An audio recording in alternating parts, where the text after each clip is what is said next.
Before we get started, I just want to remind everyone that I already have a 6-hour video on the entire history of Spawn on my channel.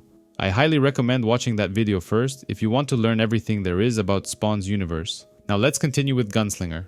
During the American Civil War, almost 180,000 African Americans fought on the side of the Union, and Francis Charles Parker was one of them. In spite of their distinguished service and frequent commendations for bravery, they were often victims of racism within the army itself and from the civilian population they served. During one of their stops near the town of San Angelo, a civilian shot one of the soldiers in cold blood and left his body on the streets. The cavalry rode into town and entered the saloon demanding justice for their fallen comrade. But most of the people there hated them for being black, and a confrontation erupted. At the end of it, a dozen or more lay dead, but Francis managed to escape on his horse. He wanted to go back home and return to his beautiful girlfriend Alma. He rode for days, knowing that he could never go back because the law would be waiting to hang him for what he did. He got lost during a blizzard in the middle of the night but saw a man wearing a white suit in the distance. He followed the strange man and arrived at a cabin on top of the hills. But when he went inside, he found a dead woman and her 4 children lying on the ground, covered in blood. The sheriff and his men quickly arrived, but they knew that Francis wasn't the one who killed them. They blamed the family's father for the killing. The sheriff knew who Francis was and what he'd done back in San Angelo, so they arrested him and took him back to town. Upon entering the town's prison, the father of the dead family, Jeremy Winston, was also locked behind bars. He claimed he didn't kill his family and instead accused Kemper's men of slaughtering them. The town sheriff, however, refused to arrest Kemper because he was a wealthy man, and Winston vowed to kill him and everyone who refused to pay justice to his family. Winston tells Francis that he and his Indian wife lived happily together with their 4 children. However, one day, Kemper showed up demanding to buy his land because they discovered silver nearby. When he refused to sell his land, Kemper's men butchered his family while Winston was away working. He wanted to avenge his family and went after them, but managed to kill only 2 before he was arrested. During the night, the mysterious man in white showed up again, asking the 2 men if they were willing to trade their souls in exchange for freedom. This man was Lord Mammon, and he claimed he represented the demon Malebolgia. Mammon offered them freedom and power to achieve their heart's desire, and he only asked for their eternal allegiance in exchange. Francis refused Mammon's offer, claiming that Alma would not want a man who gives up his soul. She would rather spit in his face. Mammon said that when the 2 men were looking death in the face, he would appear once again to offer them power, but only one of them would accept. In the morning, the 2 men were taken outside and prepared to be hanged in front of a mob. Just as promised, Mammon appeared once again and Winston accepted his offer, vowing to kill everyone in the town for protecting Kemper. The men were dropped from the platform and began to suffocate slowly, but Mammon intervened and touched the arm of a nearby bystander, forcing him to shoot Francis's rope and save him from dying. He woke up several hours later in the infirmary while a doctor was checking his vital signs. Winston's dead body was in the next room, but he didn't stay dead for long. Out of nowhere, he got up screaming in pain while his body was being changed by necroplasm. Mammon appeared and claimed he belonged to Malebolgia now. He brought him a suit, a hat, and his guns so he could begin his revenge. Winston was now a Hellspawn, and he went outside to kill everyone who had a part in murdering his family. He started by going to the brothel, where one of Kemper's men was getting ready for a good time with one of the women working there. However, he didn't get a chance because he got his head blown off by the new Hellspawn. Winston then skinned his face and went into the saloon, claiming he had returned to cast the rage of his wrath.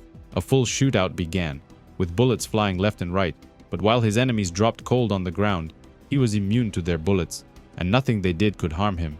He found pleasure in exacting his revenge, sparing no mercy in killing the ones responsible, but Kemper himself managed to escape and ran outside. The bartender grabbed his shotgun and fired directly at the Hellspawn, leaving a giant-sized hole in his body, with green necroplasm dripping instead of blood. But he wasn't dead. In fact, it didn't even hurt, and he fired back at his attacker. The entire saloon turned into a massacre, and people begged for their lives, but the Hellspawn spared no one, claiming they all played a part. Back at the prison, Francis was still recovering after nearly suffocating to death when they heard gunshots coming from outside. The sheriff rushed outside to see what was going on and saw people running for their lives covered in hellfire. Not knowing what to expect, he gave Francis a weapon and asked him to come with him. They found the Hellspawn in the middle of the street, butchering people left and right. He even killed the doctor by shooting him in the chest with a bullet that exploded, leaving a big hole. He then saw Kemper and turned his attention toward him, while Francis and the sheriff blasted him from behind. Kemper lit a stick of dynamite and threw it towards the Hellspawn, and it blew up right in his face. But he wasn't dead. The explosion devastated his face and his skin was burned. exposing his rotten flesh underneath. Winston grabbed Kemper and pinned him against the wall. He then grabbed another stick of dynamite and lit it using his finger, then stuck it inside his mouth. The explosion blew half of Kemper's face off, and he fell on the ground lifeless and covered in flesh and blood. The sheriff went back to the prison and tried to send a message using the telegraph, informing anyone that they were under attack by a gang of Indians, leaving out the part about the Hellspawn. The sheriff also mentioned that Francis was killed during the attack, so if they ever escaped this town, the army wouldn't be looking for him any longer. Winston jumped both of them from behind and instantly killed the sheriff, but when he wanted to do the same to Francis, Lord Mammon appeared and asked him to stop. He woke up several hours later in a coffin, surrounded by Winston's dead family. The Hellspawn claimed his job there was done, and Francis had nothing more to fear from him. All he wanted to do now was put his dead family to rest by offering them a proper burial. He grabbed Francis's coffin and pulled it outside of the town, while passing the corpses of everyone who had been butchered the night before. He said goodbye and then pushed the coffin down the mountain. Down at the bottom, Lord Mammon was waiting for Francis and he set him free, claiming he was precious to him. He said that one day, there would be another Hellspawn, one greater than all the others, and the seed was inside him. Mammon wanted Francis to go back to his girlfriend Alma and have many children together, claiming he was a patient man. In the coffin, there was a folded sheet of paper, a bill made out to the widow of the man for whom it was intended. Ever since that day, Francis Charles Parker changed his name, becoming Henry Thomas Simmons. He kept a journal detailing everything that happened inside that quiet little town. He wanted to warn his children and all of his descendants that if they ever saw a man in white who offered them a deal, they should refuse the offer because accepting was a fate worse than death. Spawn caused a massive explosion that opened a tear in time, bringing different Hellspawns into the future, including the Gunslinger from the year 1864. Spawn wanted to recruit him in his fight against Sin, but the Gunslinger refused his offer and preferred to be alone. He got on his bike, which Spawn taught him how to ride, and drove towards the city. He soon ran out of gas and pushed his bike inside a neighborhood, remarking that he never had to do this with any horse. A young man named Taylor had finished his shift at a nearby gas station and waited for his dad to pick him up. The storage room was open, even though he remembered locking everything up. But when he opened the door, he found the bike hidden inside. Gunslinger pointed his gun at him, thinking the boy wanted to rob him. He quickly realized the boy was no threat and asked him what was wrong with the bike. After a quick inspection, Taylor realized that he was out of gas and offered to fill it up. Meanwhile, a meeting was taking place between different factions from heaven and hell. A fallen angel with dark wings suggested a truce, saying that his boss wanted to recruit the Gunslinger Spawn to their side. Taylor taught the Gunslinger about Google, saying that if he didn't know anything, he could just Google it, including how to fix his bike and how to use maps to travel to different places. He needed to find a place called Twin Buttes, but luckily, the place wasn't far, and the boy shows him a sign pointing him in the right direction. He showed the young man his arsenal of weapons, including a razor-sharp knife that he always kept hidden under his hat. Out of nowhere, a fallen angel attacked him, hitting him from behind and nearly killing Taylor. His body was protected by armor, but the Gunslinger rarely missed a shot and hit him straight in the head. This incapacitated the angel, but he wasn't dead, and the Gunslinger showed Taylor how to properly kill an angel. Shooting them in the brain always did the trick, but if you were ever low on bullets, you could just use knives instead.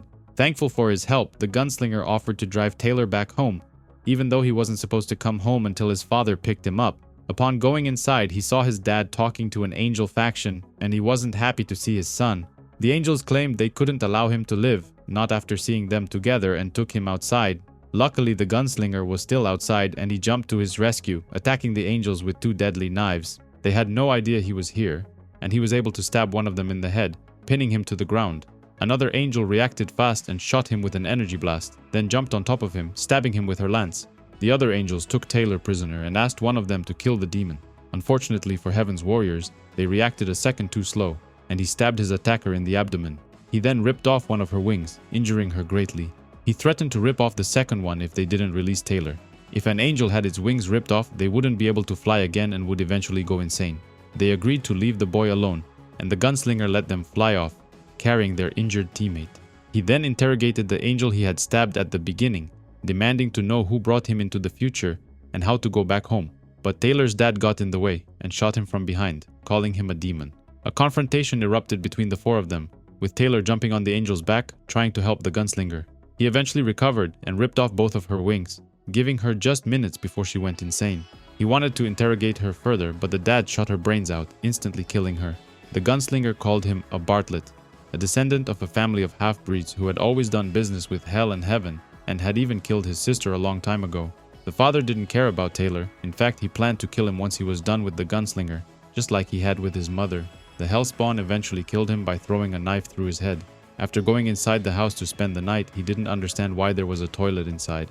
In his time, toilets were kept outside. He was mesmerized by it and spent the next few hours looking at it and flushing the water down. A secret meeting was taking place between members of the Angel faction. Titus wanted Dakota to take her pets and go after the gunslinger and asked Cyrus to stay out of it for now. They wanted to exploit his weaknesses, and one of them was Taylor, the boy from the Bartlett bloodline. Back at the house, the gunslinger wanted Taylor to pack up his things and leave, saying that more angels would come looking for him, trying to kill him. They went back to the gas station, and Taylor gave him some burritos to eat. For the first time since they had met, the gunslinger removed his mask, revealing his human face. After taking a few supplies, the Hellspawn put on a pair of sunglasses, and they left the gas station. A long time ago, he buried crates packed with hidden treasures, knowing that his enemies would come for him one day. After digging up a few of his crates, he gave Taylor some gold coins, something to help him survive for a while, especially since his dad was now dead. The two men said goodbye to each other, preparing to go their separate ways, but before leaving, the gunslinger said that Taylor could call him Javi. After spending a few days alone in the woods, the Hellspawn was surrounded by Dakota and her mercenaries. He quickly dealt with them with a few bullets to the head, but he couldn't do the same to her because she was immune to gunshots. She used her powers and enlarged her pet dinosaurs, who instantly attacked him. Bullets, knives, and even dynamite had no effect on the beasts, and the gunslinger was quickly injured. He was running out of options when, out of nowhere, the clown and his armies of demons appeared, claiming they had come for him. The clown wanted him to get up on his feet so they could talk because he had an offer to make. Dakota didn't understand why he was even here since he was the one pulling the strings. She and Titus were working for him. The clown didn't like being interrupted, so he sent the Violator demon to attack her, sending her away so they could talk in private. The clown and the Violator were now two separate beings, and the clown babies served their master.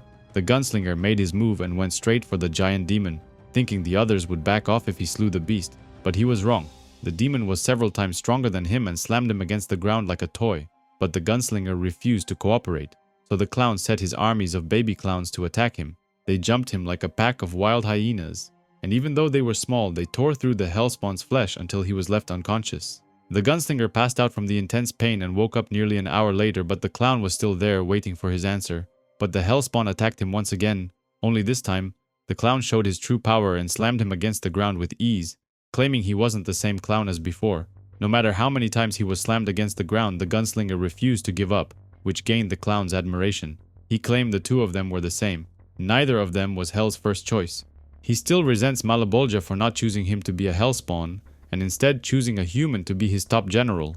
When Spawn created the Time Rip, the clown was sent into the future, where he had to fight a future version of himself. Eventually, he was able to tame the demon and work together, but he meets someone else. An imprisoned Kincaid begged him to free him, claiming he knew how to return back into the present, but with one condition.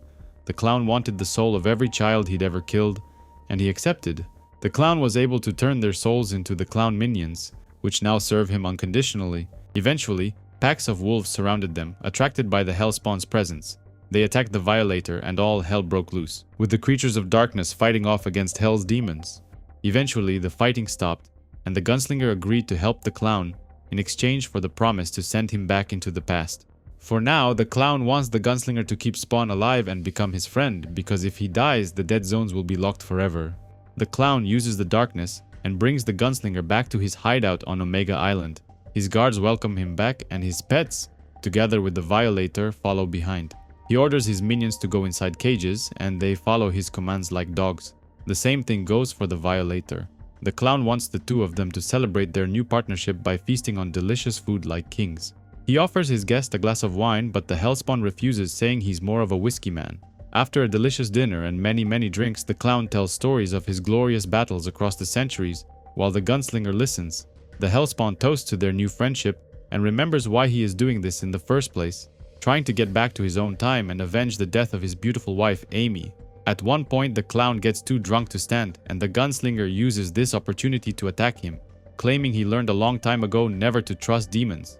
The clown recovers and asks his guards to stand down because he wants to kill him himself. He grabs him over his head and snaps his body in two, breaking his spine, but it wasn't the gunslinger who was just killed. It was one of his guards. Next, the clown summons his minions and orders them to eat the Hellspawn alive. But these minions behave just like animals, and the gunslinger has the power to control them. He then orders the minions to attack the clown, leaving him to fight for his life. Before leaving Omega Island, he takes a knife and carves the name of his wife on the violator's body. Left without his bike, Javi tries to hitchhike, hoping that someone will be kind enough to drive him to his destination. A woman gives him some pointers on how to do a better job and offers to skinny dip together, but he politely declines the offer. An old man takes him in his truck and drives him to the same place he was attacked by Dakota and the clown. He knows these forests well because he grew up here and buried crates filled with supplies a long time ago. He starts digging when, out of nowhere, a strange man sneaks up behind him, sounding like a man who smokes 3 packs of cigarettes a day.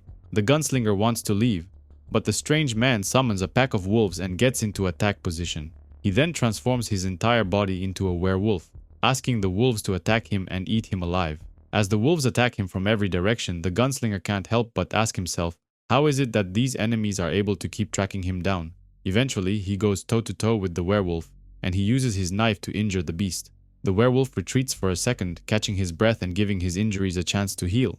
He then reverts back to his human form, saying that someone ordered him to attack the Hellspawn, but he was instructed to leave him alive. He claims his name is Carnivore, and the next time they see each other, he's going to finish the job. Carnivore then disappears into the darkness, leaving a giant symbol on the ground.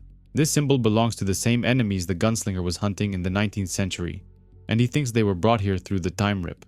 After taking most of his gear from the crates, he leaves the forest and heads out to a nearby roadhouse. Inside, he finds Jessica Priest, aka She-Spawn, drinking alone at the bar. He goes to say hello, asking if they could talk, but Jessica is on a mission and wants to do it another time. A man walks up to her and hits on her, asking if the gunslinger was bothering her. The two men get into a heated argument and are on the verge of fighting each other, but Jessica gets in between them and de-escalates the situation. However, before leaving the bar, the man calls her a whore, which pisses the gunslinger off, forcing him to lose control. Several hours later, Javi and Jessica spend the morning talking about what happened at the bar. She accuses him of messing with her mission and killing her target, a mission that she spent months on. During the brawl from last night, he picked up a pair of glasses and he thought he looked kinda cool, but Jessica thinks he looks ridiculous. After the man at the bar called Jessica a whore, Javi wanted to beat the living crap out of him. But Mr. Silverton, the man's boss, got in the way. He claimed he didn't want any trouble and offered to leave the bar in peace. But Javi recognized his name. He called him out, accusing him of butchering many native women and children, but Silverton claimed what happened to Amy was a tragedy. Jessica wanted to know who Amy was and asked a few personal questions. But Javi transformed into the gunslinger and got angry, refusing to answer any of her questions. The mere mention of her name triggered an emotional response, and Javi pulled the gun on Silverton. He then asked Jessica to take all the people outside because the two of them needed to settle some scores. He shot him in the head, revealing that Silverton was a deviant, and his bullets had no effect on him. He then loaded his pistol with necro bullets and went after Silverton's men, but as it turned out, most of them were humans, and he easily killed them. Silverton changed into his true form, revealing he was actually a demon with tentacles for arms. Javi drew out his knives and began to cut his tentacles apart, making his way toward the target. He was tired of being hunted and wanted to know why it was so easy to track him. Silverton refused to answer his question, so he killed him by squashing his head. The gunslinger wants to go back into the past and prevent Amy from being killed, but in order to do this, he needs Spawn's help. Jessica asks him to join her crew, saying they need him for the upcoming war with the Shadow Forces, and in exchange, he will get plenty of alone time with Spawn. In the year 1849, Javi and his family were on their way to California, where most of the miners were swarming in, hoping to make their fortunes fueled by the gold rush. But the road to California was long and hard, and they stopped for supplies in a town close to the Mexican border. Out of nowhere, a man comes running inside the stables, gasping for air and trying to hide from someone. That someone was a strange man with red eyes who followed him inside. He quickly dealt with the victim by slicing his throat with a knife and then turned his attention to Javi. Javi ran outside to warn his wife but got stabbed in the back and fell to the ground. The dark man pointed his gun at his head and shot him in cold blood, but that's when Javi woke up from this terrible dream. Jessica wanted to know what happened, saying he screamed Amy's name again, but he didn't want to talk and they just left. They go back into the forest to get some more supplies, and luckily they still worked after all this time. The gunslinger wanted to know how Jessica transforms into a Hellspawn, and she takes off her top, exposing her breasts. She then asks him to close his eyes and he does it, but she sneaks up behind him and pins him to the ground. She claims he could have easily killed him and he needs to be less trustful because they are in a war. She couldn't believe how easy it was to trick him, and all it took was flashing her breasts, remarking that all men are pathetic. Jessica then grabs Javi and takes him into the shadows, teleporting to New York City. Spawn had kidnapped 3 people and was interrogating them, trying to find their boss. Jessica appears behind him and he wasn't happy to see them. The gunslinger wanted to know what was so important about these 3 men and claimed he knows a better way of finding their boss. He takes out his gun and shoots all of them, claiming their boss is gonna come looking for them eventually. Spawn loses his temper and couldn't understand how the gunslinger dared to get involved. He wanted to tear him apart, but Jessica gets in the way and de-escalates the situation, saying that's what the Shadow Forces want, for them to turn on each other. The gunslinger knows he needs Spawn until he gets what he wants, so he tries to get on his good side by complementing his power and military skills. Spawn and Jessica have been arguing for over 20 minutes about what they should do next, but the gunslinger wasn't interested in any of it. All he could think about was getting back home to the year 1859. Eventually, he has enough and wants to go outside for a small break, but the other Hellspawns stop him. Spawn changes his attitude and acts nice toward him, saying it wasn't his fault for ending up in the future and vowing to help him get back home, but he needs to stay alive until that moment comes. Simmons changes back into his human form and goes into the war room, where Mark was bringing him up to date on the situation regarding the other Hellspawns. The gunslinger sees the other spawns on the giant monitors and thinks they are under attack. He takes out his guns and shoots toward the screens, destroying the entire room. Meanwhile, Titus orders his guards to bring him a man named Radcliffe. This man used to work for him, but now he was retired and walked around in a wheelchair. However, upon hearing that the gunslinger is alive, he gets up and transforms into his demon form, vowing to hunt him down or wipe out his entire family. Back in the war room, everyone was explaining to Javi that the Hellspawns were not real. They were just images on computer screens. He suggests confusing the enemy by grabbing a piece of heaven, and he knows just the place to get it. Spawn uses the shadows and takes both of them there, but they end up in one of the dead zones, which completely negates their powers. The gunslinger wanted to bring Spawn here so they could fight man-to-man without their powers. Both of them were excellent warriors and expert fighters, and they eventually decide to stop the fight with a draw. The 2 men respect each other and shake hands, even though each has a hidden agenda of their own. Javi says they still need a piece of heaven and asks Spawn to teleport them one more time, this time arriving in another place, where the Redeemer was hiding. The 2 of them know each other, although it's not clear when they met. The 3 of them agree to form an alliance, and the first thing they need to do is hunt one of their enemies who was hiding in Russia. Issue 11 begins with Radcliffe interrogating one of the angels, who had one of her wings ripped off by the gunslinger. He butchered her sisters and vowed to do the same thing to her if she didn't tell him everything she knew about the Hellspawn. Eventually, she agreed to talk and told him everything she remembered, but Radcliffe killed her anyway. After returning from a successful mission in Russia, Jessica used some of Javier's gold coins and exchanged them for a bag filled with cash. She gives him a pager if she ever needs him in the future, after which they go their own ways. After the gunslinger killed his dad, Taylor moved with his aunt to Newcastle, Wyoming. Javier visits him, saying he needs his help with something. The young man gladly accepts, and Javi tells him he needs to find some bad people who murdered Amy. We learn that Amy was not his wife, but was in fact his sweet sister, the only family he had left. The Hellspawn goes for a walk and leaves Taylor with the bag of cash when, out of nowhere, Radcliffe attacks him, nearly ripping his body in half. He knew the young man had met the gunslinger earlier and wanted to know his location. Javier returns and asks Taylor to get on the bike and get ready to escape if he doesn't deal with the attacker in 3 minutes. He punches the hulking villain in the stomach, but Radcliffe doesn't even flinch. Instead, he retaliates by punching the Hellspawn straight into a tree. Javier calls the wolves again to aid him in his battle, and Radcliffe asks if they are going to eat him alive, just like he did to his family. The gunslinger remembers the event and realizes that Radcliffe is an offspring belonging to the Winterstone family. He shoots the ground, creating enough dust to cover the entire place, but Radcliffe is able to spot his location and grabs him by the head. He then pulls as hard as he can, separating the head from the rest of the body.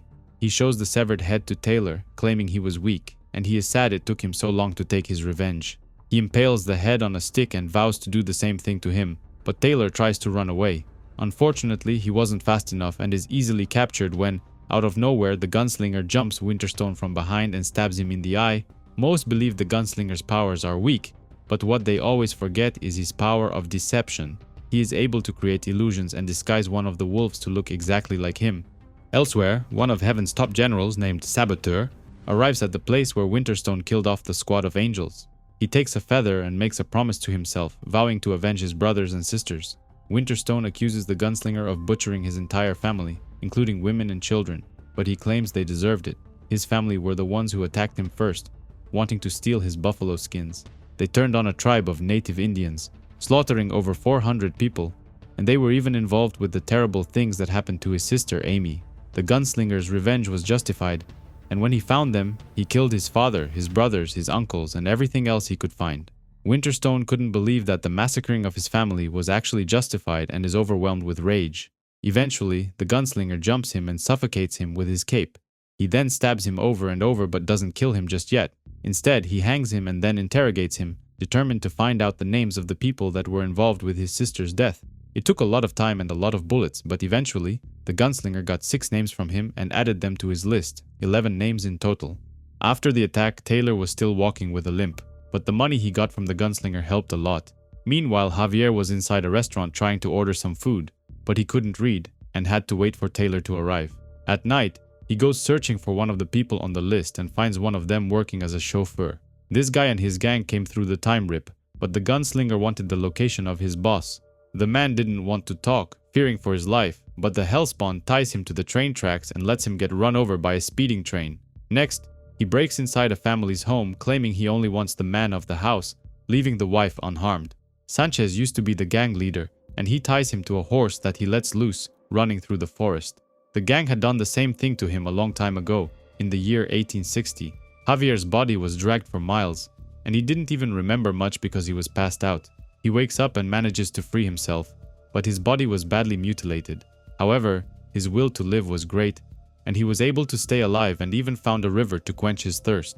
Half a day earlier in a nearby town, the gang led by Sanchez started drinking way too much in the saloon, causing trouble. They attacked a woman and wanted to kidnap her, and when her husband tried to save her, they nearly killed him. But before they had a chance to leave town, Javier confronted them, demanding they release the woman. He was only 20 years old at that time, but he knew right from wrong and wanted to help the couple. He was successful in retrieving the woman, but he was just a human at that time and no match for the 3 gang members. They beat him to a pulp and then took him outside the town into the wilderness. They actually fed him for the next couple of days because they wanted to torture him further.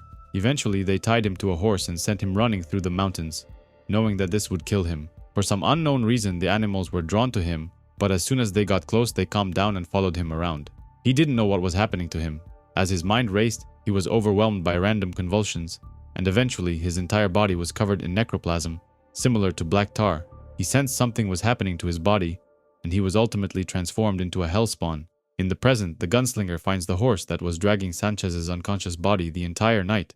He was badly injured but still alive, and he wanted to interrogate him. Javier wasn't interested in Sanchez. He was going after his boss. After several hours, the man wakes up and instantly attacks the Hellspawn. In a moment of rage and frenzy, Sanchez grabs the gunslinger's horse and attacks him with it. But during the attack, the horse was killed, which made the gunslinger lose his mind. He goes all out and beats Sanchez to a pulp, but he was successful in finding out the location of his boss. Pastor Collins had a dark past and liked to take advantage of children. The gunslinger finds and confronts him, but Collins defends himself with a gun. He was no match for the gunslinger, however, who shoots him point blank right in the head. Before leaving, he wants to make sure the other 10 people on the list understand his message, wanting to make sure there'll be no doubt in any of their minds who is now hunting them. Somewhere in a suburban neighborhood, a family was sleeping peacefully when, out of nowhere, someone broke into their home and brutally killed them. It was a low-life thief who just wanted to rob them and didn't bat an eye at murdering them as well.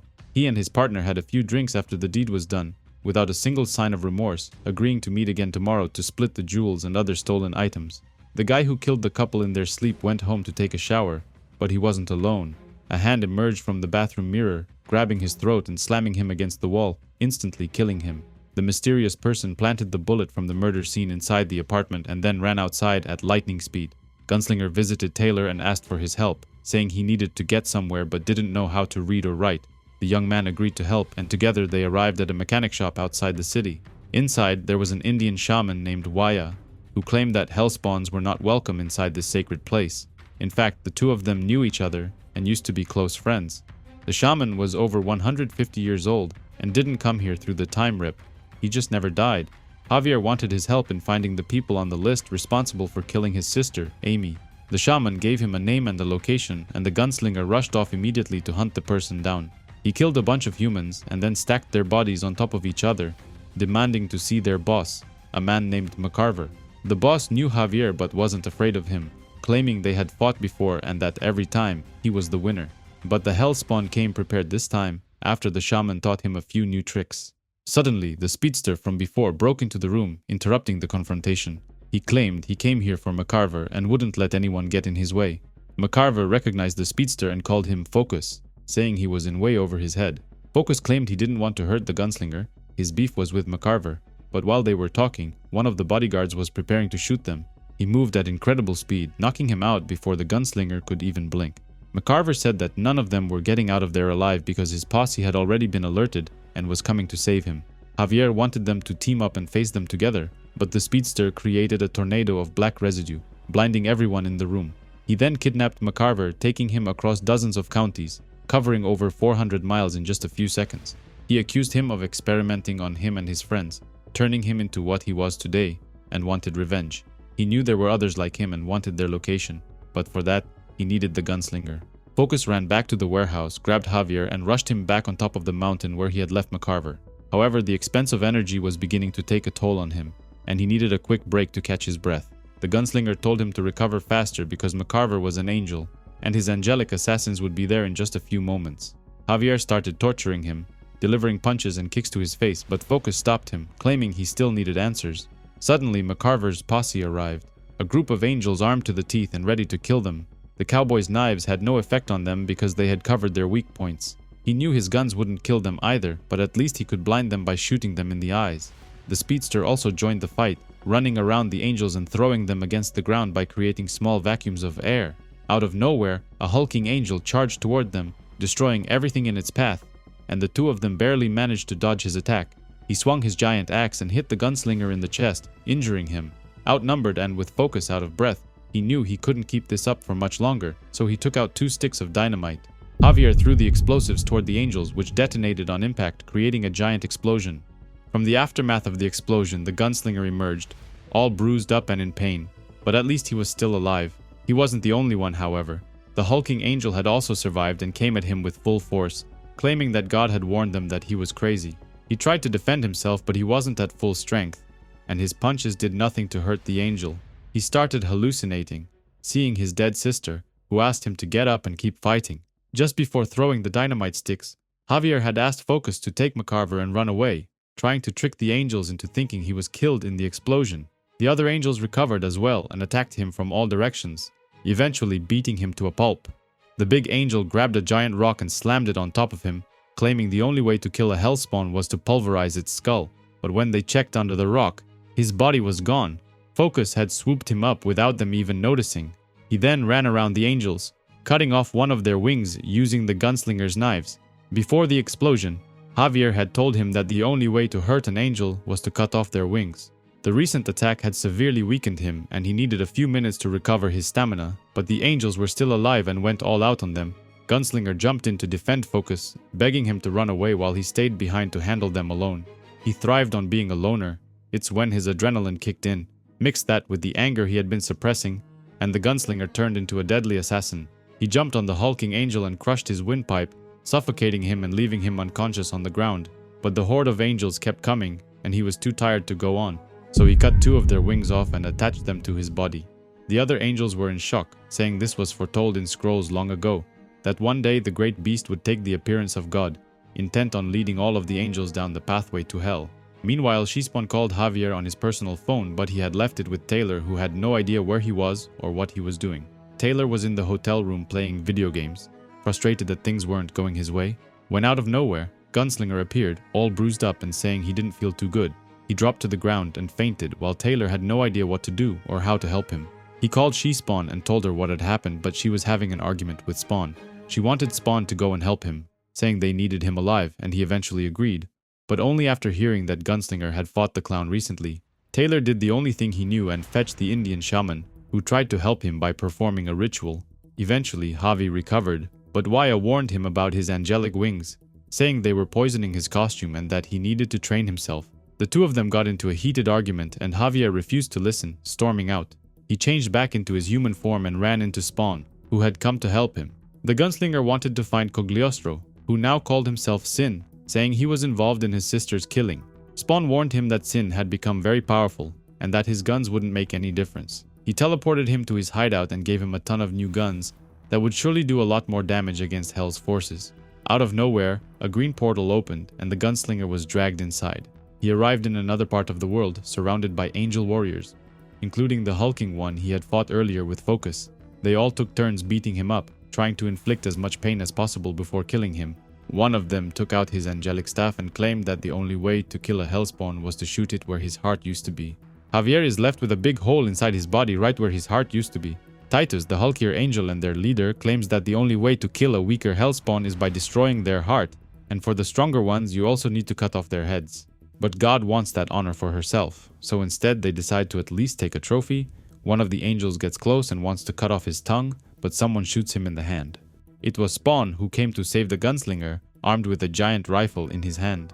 Titus warns the other angels that Spawn isn't like the weaker Hellspawn, and they needed to be more careful when fighting him. They were curious, though, why he wasn't using his necropower, but instead relied on his guns. That question is soon answered as soon as Spawn shoots both wings off one of them. As the angel lays on the ground in pain, he picks up his weapon and decapitates him. The confrontation continues, but the warriors were adapting, using shields to protect their wings against Spawn's bullets. Eventually they surround him from all sides and pin him to the ground, but out of nowhere, a powerful explosion of necroplasm blows them away. Gunslinger recovers unharmed, with a big hole inside his body, even though he was supposed to be dead. He then rushes towards Titus, blowing a hole right through his body using his fist, while Spawn impales him from the back with the angelic spear. Fearing for his life, Titus flies away, leaving his brothers to fight alone.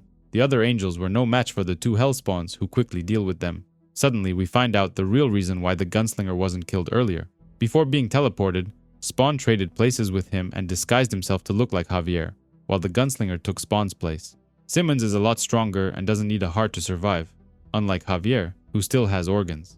The gunslinger is grateful for Spawn's help, but decides to change his appearance, making sure no one ever mistakes them for each other. Javier returns to the hotel, but Taylor was gone, so he decides to take a nap, tired of all the fighting he's been doing lately.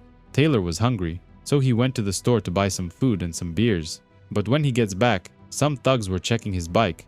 They attack him, wanting to steal his ride and pin him to the ground. One of them steals his keys and then drives the bike over his hand, breaking his bones. He then turns around and wants to hit him directly, but the gunslinger shows up and saves him at the last second. One of the thugs breaks his face on the asphalt, while the other two disappear into the alleys. Both of them return to the hotel, but when Taylor goes to the bathroom, he finds a giant dinosaur hiding inside. Dakota appears out of nowhere. She and the gunslinger have met before, and she knows that he is one of the weakest spawns ever created. The dinosaur from the bathroom breaks into the room, charging towards them, and Javier defends himself, but Dakota claims she didn't come here to fight. However, the beasts refuse to listen to her and continue their attacks. Taylor loses his temper and screams at them to stop, claiming he can't do this anymore. Ever since he lost his dad, he's been on a roller coaster trying to stay alive, but Dakota consoles him. As a sign of good faith, she uses her powers to heal his broken hand, and says she came here because she wants the gunslinger to help her kill the clown.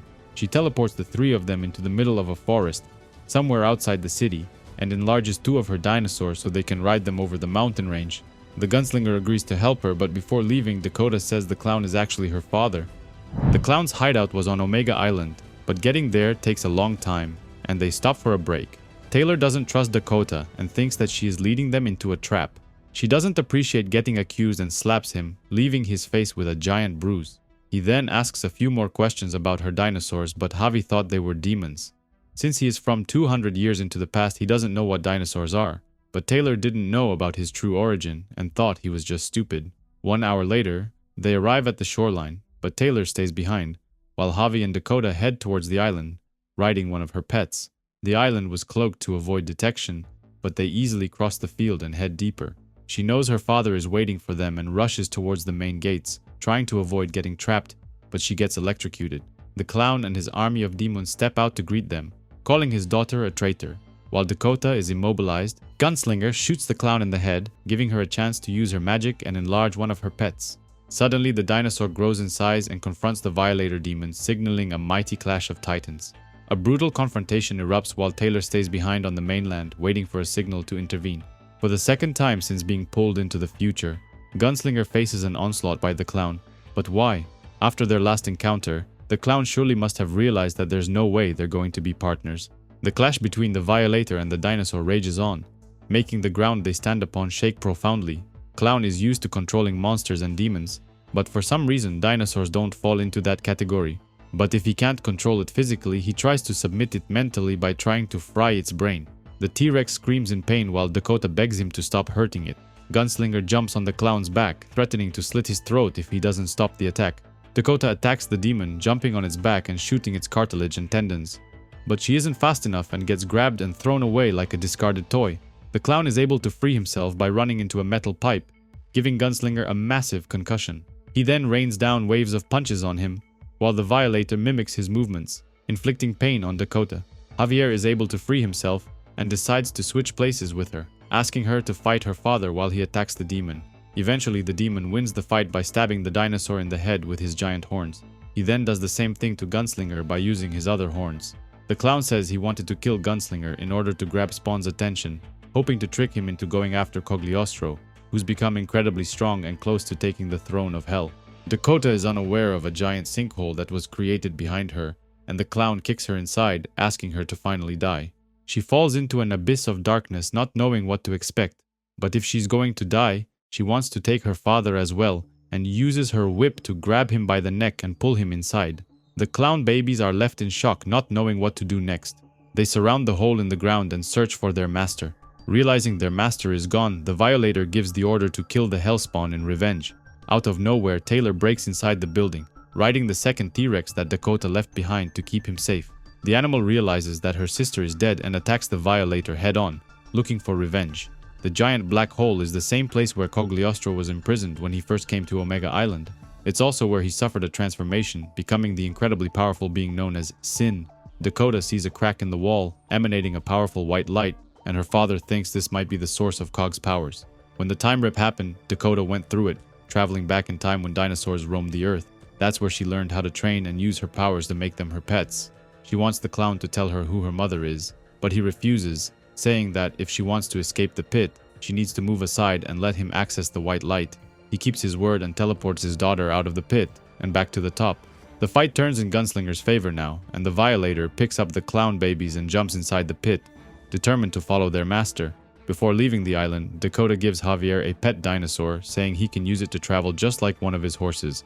They vow to join forces again and take down the clown once and for all. Ever since he was a little kid, Taylor's been having seizures, which come and go when he least expects it. His father had a bloodline connected to Heaven's elite warriors, but he had no idea, and it was affecting his body. He wakes up screaming in shock, but Javier is next to him, trying to calm him down. He transforms into the Gunslinger and wants to show him a new trick he just learned. He takes the dinosaur he received as a gift from Dakota and transforms it into a beautiful black horse, becoming the Grim Reaper. Javier then goes to visit the Indian shaman and tells him about Taylor's angelic bloodline. Waya knew this already from the first time they met, but says that his bloodline is actually poisoning his body. He wants Javi to stay close to him and help him, but he goes after the people responsible for his sister's death. In a nearby restaurant, a strange man is having a conversation with a woman named Sharon. He gives her a silver gift, saying she can pawn it and take the money to help her son. But in exchange, he wants her to convince her boyfriend to join their side. This man is part of the group responsible for killing the Gunslinger's sister, and he tortures him, trying to find out the location of Casey Winston, his boss. Later, he visits Sharon from the restaurant and demands to see the silver necklace which used to belong to his dead sister, Amy. Before leaving, he leaves her tons of cash that will help her pay her son's medical bills, on which the Shadow Forces experimented. A group of men was loading unmarked tanks filled with chemical poison inside a truck, heading toward an unknown destination. The truck was stopped on the way by the Gunslinger's Hell Horse, whose hair was on fire and whose eyes were glowing red. Javier hijacked the truck and forced the driver to tell him the location of the warehouse where the chemicals were being made. He then went to the warehouse and sneaked inside, heading toward the office where Wilbur, an old enemy, was talking on the phone. He grabbed him from behind and started choking him, like a lion stalking its prey. He showed him a wedding ring, asking if he recognized it. But before the man could answer, Javier heard footsteps outside. The guards had been alerted that an intruder was inside the boss's office and came to help him, but Javier quickly dealt with them. He killed only the demons and left all of the humans alive, trying to send a message to the people he was after. He then asked them to limp their way to the police and turn themselves in, threatening to kill them later if they refused. He then returned to Wilbur, accusing him of being involved in his sister's death, even though Wilbur claimed she had wanted to get involved. The wedding ring belonged to Wilbur's wife, and Javier told her what kind of evil person her husband actually was. She had no idea and claimed she was devastated and would never forgive him. Wilbur loved his wife and daughter very much and would never be able to face them again. The gunslinger gave him the option of taking his own life, and he did, sparing himself the humiliation of facing his family. But the truth was, Javier never spoke to his wife. She and her daughter were having dinner alone, remarking that her wedding ring was missing. Javier had a vision, remembering what had happened a long time ago when he was attacked by 50 people. He fought them off and even killed 46 of them, but the other 4 took him prisoner and tortured him for days. When they were finished, they left his body to rot on the ground, but he was still alive, kept alive by the burning hate flowing inside him. Now he was here in the present, but he carried that hate with him and vowed to kill the people responsible for his sister's death, who had also been brought into the future. He took his pet dinosaur and got on his bike, heading toward the city to hunt his enemies down. He had one final flashback, remembering a strange person standing over his corpse, shooting 2 final bullets before leaving him for dead. He knew his sister was in danger and tried to save her, but she got involved with the forces of heaven, which ultimately got her killed. Somewhere else, Taylor woke up after being unconscious for several hours. The shaman said that he and the gunslinger were connected and would need each other very soon. Taylor was marked by heaven, and that was what had been making him sick lately. But he didn't want to hear about it and wanted to leave. Waya used his magic and knocked him unconscious, intending to help him for what was about to happen next. The gunslinger rode his bike, fueled by hate for his enemies, when out of nowhere someone shot him straight in the chest. He dropped to the ground unconscious while his attacker claimed they had unfinished business. The stranger was part human and part machine, holding a deadly weapon in his hand and asking him to get up. The gunslinger eventually got up and recognized him, calling him by his first name, Carl. They had been friends a long time ago, but Carl hadn't recognized him on the bike. That's why he had shot him. Before they could talk further, the Hellspawn used the shadows and teleported both of them somewhere outside the city. Every time he teleported using the shadows, it put a strain on his body, and the gunslinger was reminded why he was considered one of the weakest Hellspawns out there. A long time ago, Carl had been hunting bears in the wild when he stumbled into a bandit camp in the middle of nowhere. He was captured and tortured by the bandits, who accused him of spying on them. However, the gunslinger had found them as well and attacked the bandits, taking them out one by one. He left their boss alive because he wanted to send a message and then found Carl lying on the ground, all beaten up. He took care of him and even helped heal his wounds before leaving the camp together. In the present, Javier didn't understand how Carl was still alive. He must have been over 150 years old. Javi was hunting a man named Cliff Truman, one of the people involved in his sister's death. Upon hearing this, Carl began to change, transforming his body and covering himself in metallic armor. He then grabbed one of the nearby trees and hit Javier at full strength, slamming him into the ground, claiming that he now knew who the real enemy was. Carl pointed his bioweapon cannon at him and threatened to end him, but Javier was curious to know what had happened to him. He thought they were friends. He was stalling for time while also calling out to the animals around him, asking them to come to his rescue. The gunslinger gave up, asking his attacker to shoot him, but Carl didn't trust him, saying they had warned him he would try this. He recalled what had happened to him when the mysterious man who tortured Javier did the same to him. Every bone in his body was broken, and he was left to die until Cliff Truman found him, the same person Javier was hunting down. Cliff had cured his wounds and offered to prolong his life, even though he was still a cripple and couldn't move properly. He waited over 100 years until technology had advanced enough to completely rebuild his body. He had lived and seen how evil mankind could be, hungry for power and willing to stop at nothing to get it. He accused Javier of being the person who had destroyed his body all those years ago, the one responsible for ruining his life. Eventually, the animals came to the gunslinger's rescue, and his horse attacked Carl, shooting him with a beam of energy. Meanwhile, Taylor's health was getting worse and he was running a high fever. He wanted to leave, but he couldn't, so he was forced to stay with Waya, who wanted to help him. While being distracted by the animals, the gunslinger summoned his angelic wings and flew off into the sky at lightning speed. He then returned like a boomerang, flying directly toward Carl, determined to end the confrontation. The impact left a giant crater in the middle of the forest, and when the dust settled, only the gunslinger emerged victorious. It's been 2 weeks since Nyx became the new queen of hell, and everyone on Earth lost their powers, becoming mortal again. The same thing happened to Javier, and he doesn't understand why his wounds aren't healing like they used to. Someone knocks on his door, but it is only the maid, Linda, who wants to clean his room. Elsewhere, Heaven's forces are having a secret meeting, talking about him. They've sent 20 agents to kill the gunslinger, but 8 of them are already dead. Even though he was one of the weakest Hellspawns out there, ever since he became human, he's become one of the strongest ones. That's because he always had to rely on his skills rather than his powers, which makes him quite dangerous now. Later, a couple of thugs pick on the maid, hitting on her and even touching her face. Javier gets involved, pretending to be her boyfriend, flashing his guns and knives and scaring them off. However, she wasn't too happy with him getting involved, saying that next week they will return and he won't be there to protect her. As payback, the thugs run over Javier's bike, completely destroying it with their truck. 2 weeks ago, Gunslinger was in hell, fighting Heaven's armies, when out of nowhere, there was a giant flash, and everyone was teleported back to Earth. None of them had their powers anymore, so he had to defend himself using knives. He was quickly overrun, and his trusted pet came to his rescue, still retaining its powers. Linda visits Javier in his room several hours later and apologizes for her behavior. He asks to borrow her car and offers her some of his money in exchange and a chance to work for him, saying they could make a good combo together. They jump in the car and drive up north for a couple of hours. Javier is injured and Linda wants to see just how serious it is, but he claims it's not a big deal. To prove it, he gets out of the car, strikes a strong pose and says he's had far worse than this. Linda is overwhelmed and thinks she's way in over her head. She doesn't want him to die in her car and jokes about whether she'd still get paid. They drive for a couple more hours and arrive in Gettysburg, where Javi stops to take a piss. Linda realizes that he can't read, but doesn't want him to be embarrassed. She also didn't have a proper education.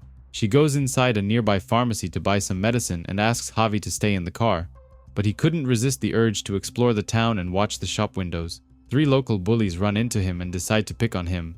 They find his pet dinosaur and one of them steals it, thinking it is just some tiny lizard. The guys spend the next 42 minutes drinking some beers at a local bar.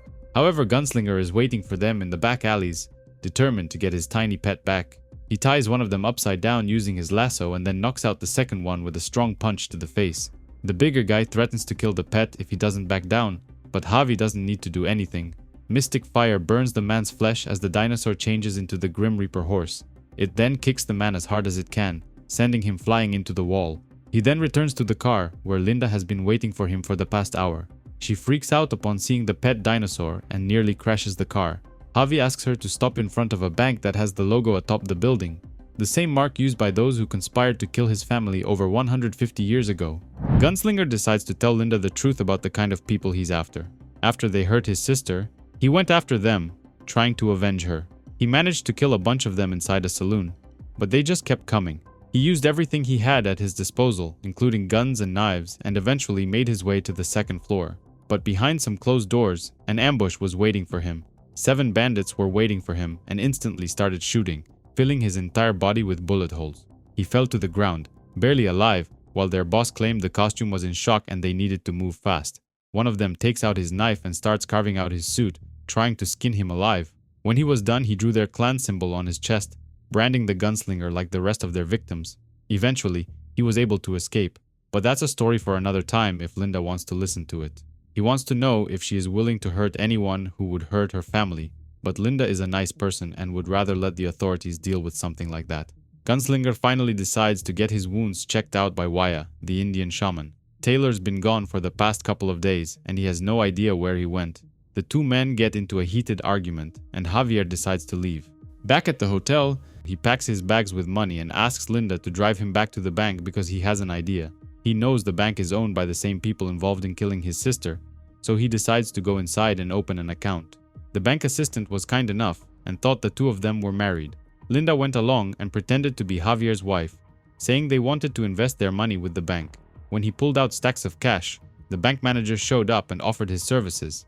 He said it wasn't safe to walk around with so much cash and called one of the guards, which prompted Javier to reach inside his jacket. Linda calms him down and says they just wanted to speak with the owner of the bank, but he wasn't in that day. He was home relaxing with his family at his big ranch. The 2 of them decide to leave but immediately get into a heated argument inside the car. Linda was furious that Javier brought weapons inside the bank and could have gotten her in a lot of trouble. To calm her down, Javier buys her flowers and says he's sorry for getting her mixed up in his problems and doesn't want her to get hurt. He decides to go after the owner alone and summons his trusted pet, the mighty Grim Reaper. He finds the ranch and most of the lights were on, signaling that someone was home. But before he could get ready, a pack of guard dogs sniffed his scent and ran after him. He trips and falls to the ground and is quickly overrun by the dogs. Inside the ranch, the owner is talking with a man in a sharp tailored suit. The man says they saw Gunslinger today at the bank, but he wasn't alone.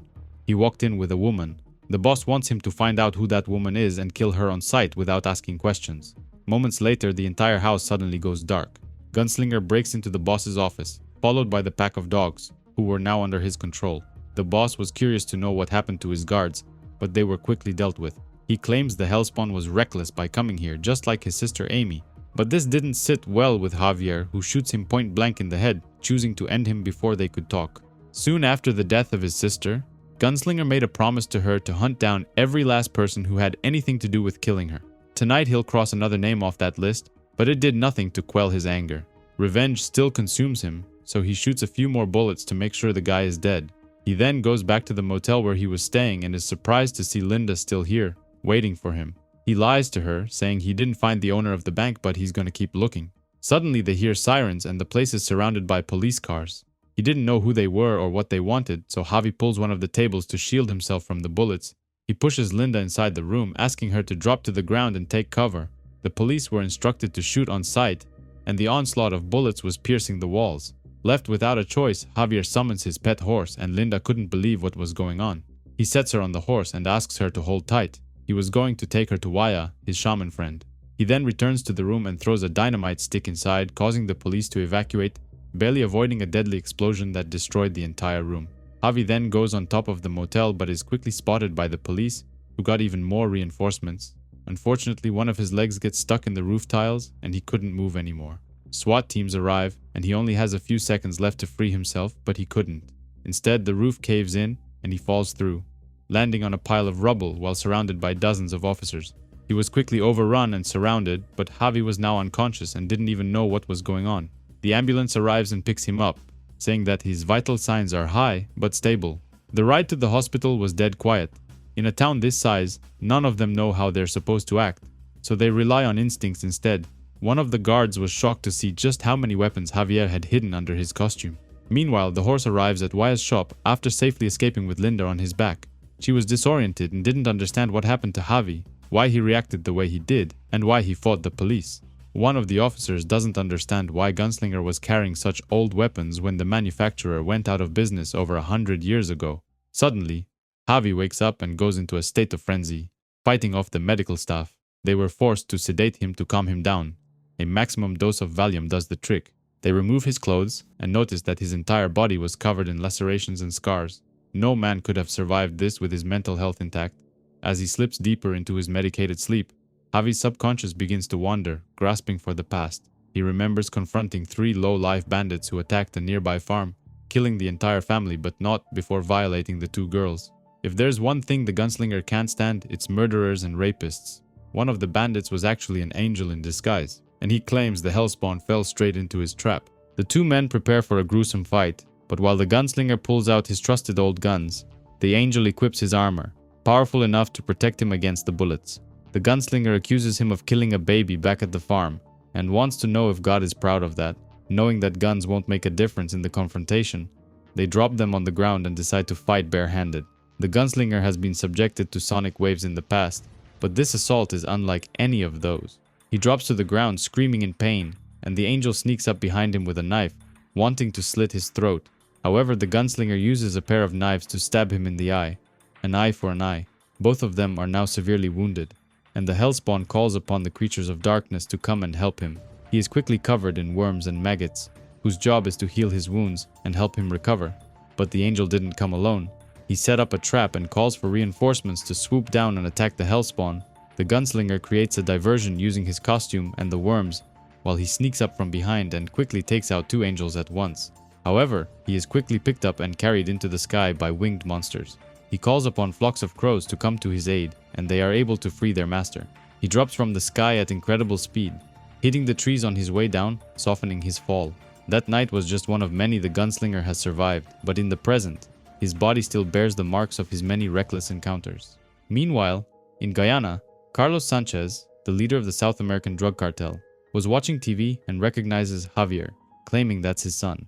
Sanchez quickly gets on the phone with his contacts inside the US government, demanding to find a way to release his son from prison. When he came through the time rip, the Gunslinger took control of Javier Sanchez's body, who was the son of a South American drug lord. He wakes up from his coma, and the doctors are curious to know what happened to him, how he got all those scars across his body. but he won't tell them anything. As soon as he gets better, he is taken to prison, where a lawyer named Judith Cerrone visits him.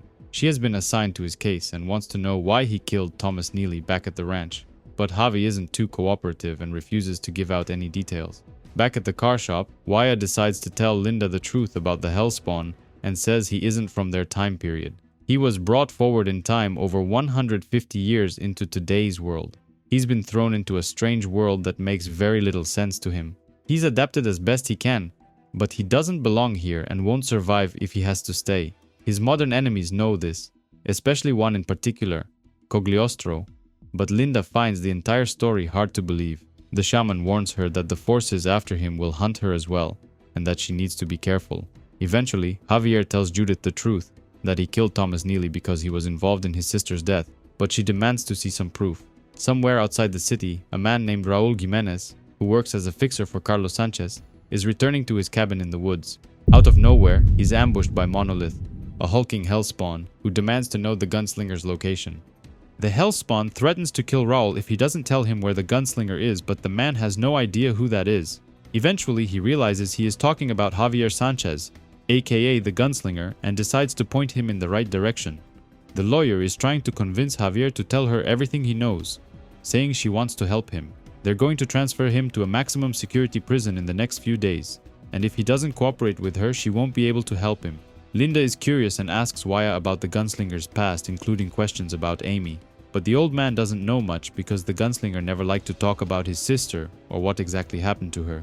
They turn on the TV and Linda sees that she is a wanted woman, accused of helping Javier and being involved in the shooting at the motel. Back at the prison, Judith is taken off the case by another top-shot lawyer. This guy is working for Javier's father and says he doesn't need to worry about going to prison because they control most of the inmates and guards inside, and he's going to be well protected. The next day, he is taken by bus to the maximum security prison. While the guards and one of the inmates assure him he's going to be safe, Javier's father is well connected. Out of nowhere, something slams into the bus and rips it in half, nearly killing all of the inmates. It's Monolith, and he is searching for Javier, but he has no idea what he looks like. Eventually, he finds him and asks if he knows Cogliostro, trying to make sure he has the right person. He grabs him, and they both disappear within seconds, jumping nearly half a mile away. Somewhere in Washington, D.C., a strange man is informed that someone kidnapped Javier, and he wants to gather the team to retrieve him immediately. His father isn't too happy about the news either, and says he won't allow his son to go missing a second time. Monolith kidnapped him because he wants answers, but Javier has some questions of his own. For starters, why does he still have his Hellspawn powers when everyone else doesn't? The behemoth demonstrates a glimpse of his true power and enlarges his body, showcasing that he can become even bigger and stronger.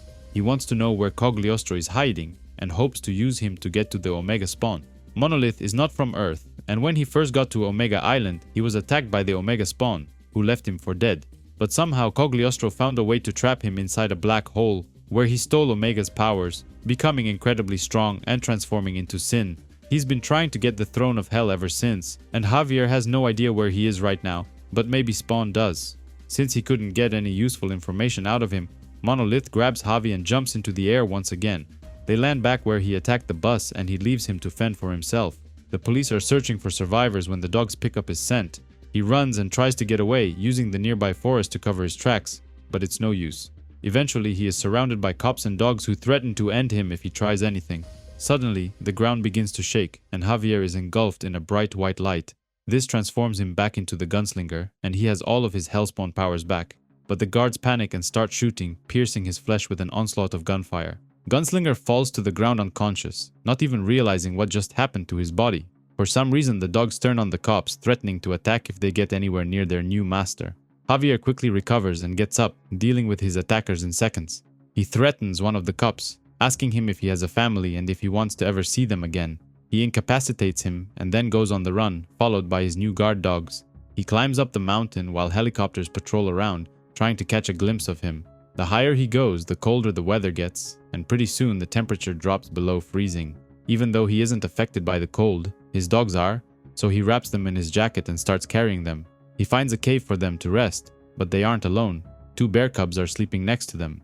This means their mother is out hunting and will likely get back, so they need to find another shelter. He takes the dogs and goes outside into the freezing cold when, out of nowhere, the mother bear attacks him. Gunslinger chooses to protect the dogs and takes the full brunt of the attack, refusing to defend himself. As claws shred and teeth dig, the visual is shockingly that of someone being mauled to death. The dogs eventually wake up and decide to help their new master once again, barking and attracting the bear's attention. Gunslinger is given a few seconds of relief and he grabs his gun, but he is reluctant to shoot. Bears, mustangs, buffalo, each has come to his rescue more than once, and the bear mom doesn't deserve to die. He throws the gun away and instead jumps on her back, injuring her with his knife. Out of nowhere, Godsend appears, one of heaven's elite angels, and traps the bear in midair using a spell. The angel claims he only came to talk, but Gunslinger is reluctant and points his gun at him. He doesn't want to talk and asks him to leave, saying he doesn't trust angels. Before leaving, he wants Godsend to free the bear because it is causing her pain, and he agrees. Upon releasing the enraged beast, it changes completely and decides to protect the Hellspawn, just like the dogs. Godsend doesn't understand why the animals want to protect him, and he wants to take the dogs with him to study them more. But Gunslinger refuses and shoots him in the eye using bullets drenched in necroplasm, the only thing that can actually hurt angels. It was Godsend and the clown who helped trigger Spawn's time rip, which unwillingly snatched so many from their own time and brought them here. Dozens of Hellspawns were caught in that vortex, while Godsend went to Limbo instead. He wants to know why he was left behind and thinks the Hellspawn can help him. It's true, Gunslinger is considered the weakest of all the Hellspawns created, but what he lacks in power, he makes up for with fearlessness. He is able to sneak up behind the angel and viciously stab him in the back with his daggers. The Gunslinger series is ongoing. I've only covered the first 40 issues, which are out as of now. I will definitely continue this story once more issues are released.